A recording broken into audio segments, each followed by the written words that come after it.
Royal Air Force Museum, and this beautiful beast behind me is Britain's latest contribution to military aviation. This is the Eurofighter Typhoon, and believe me, this fighter jet is raising the bar for combat fighters everywhere. Hey, you want to see how thousands of pieces come together to form the ultimate fighter jet? Take a look at this. There's a lot of very expensive hardware under this roof. It's the final destination for thousands of high-tech components, manufactured across Europe and then shipped here to this plant in Wharton, England. Within 10 months, they will all morph into one of the top fighter jets in the world, the Typhoon.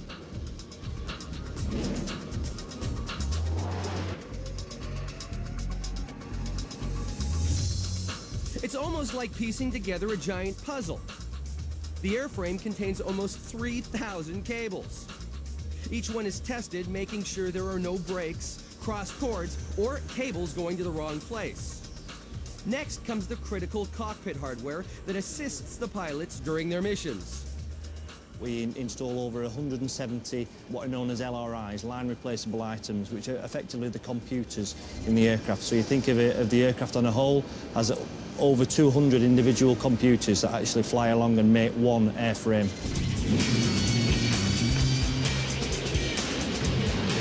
Powerful custom-built engines are the driving force behind the Typhoon.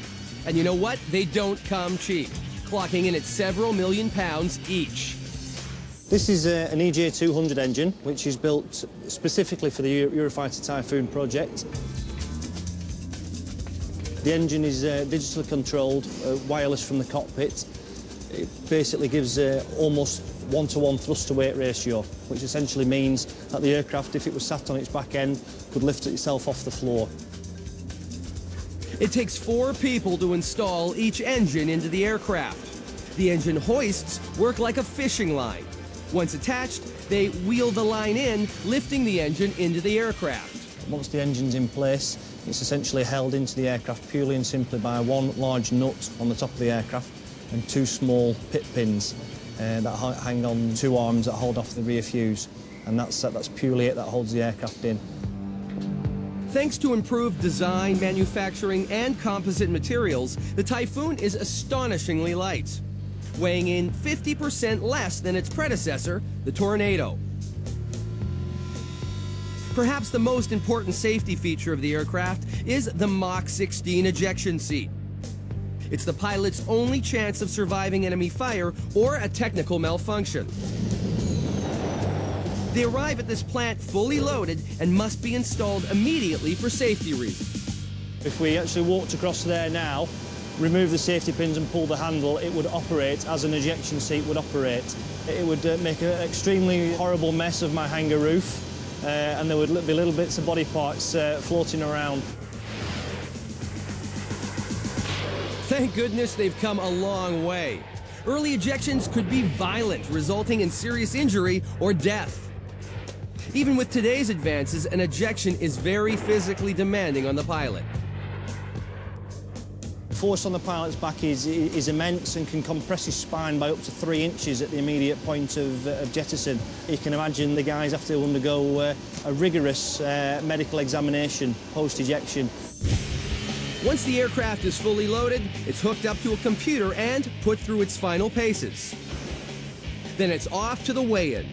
They're trying to pinpoint the Typhoon's exact center of gravity, located within a tiny 5-centimeter area.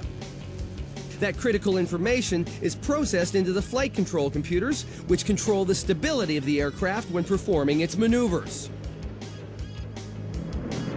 And then it's showtime. And that's where Mark Baumann comes in. He's got the enviable task of putting these brand new fighter jets through a rigorous battery of tests, making sure they're ready for delivery. Clearly, we're looking at an aircraft here that is most probably the foremost combat aircraft in the world at the moment. And therefore, you're not only going to have some sense of pride associated with that, but a massive exhilaration as well.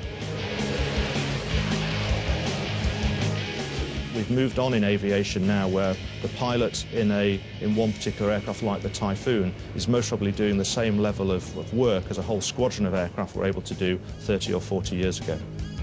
Baumann's gear is every bit as high-tech as the plane. From the anti-G pants and breathable rubber immersion suits to the life-saving jacket, it all needs to be durable while ensuring survivability and comfort. Incredibly, the pilot uses his voice to communicate with the aircraft. Everything from deploying the weapon system to navigating and talking with his command and control center. And that's not all. Where combat today is going is moving an awful long way from what the traditional knife fight in a telephone box used to be many years ago. It's now possible to use the positioning of the pilot's head to manipulate the weapon system, whether it be to direct the radar or missiles or indeed other members of the formation. The aim here is to get a first kill capability or a first kill shot against the adversary. Its onboard systems, capabilities, and maneuverability put it in a class by itself. The Eurofighter Typhoon is taking modern aerial warfare into the 21st century. I'm telling you, the Eurofighter is in a class by itself, but you know what? So is our next story.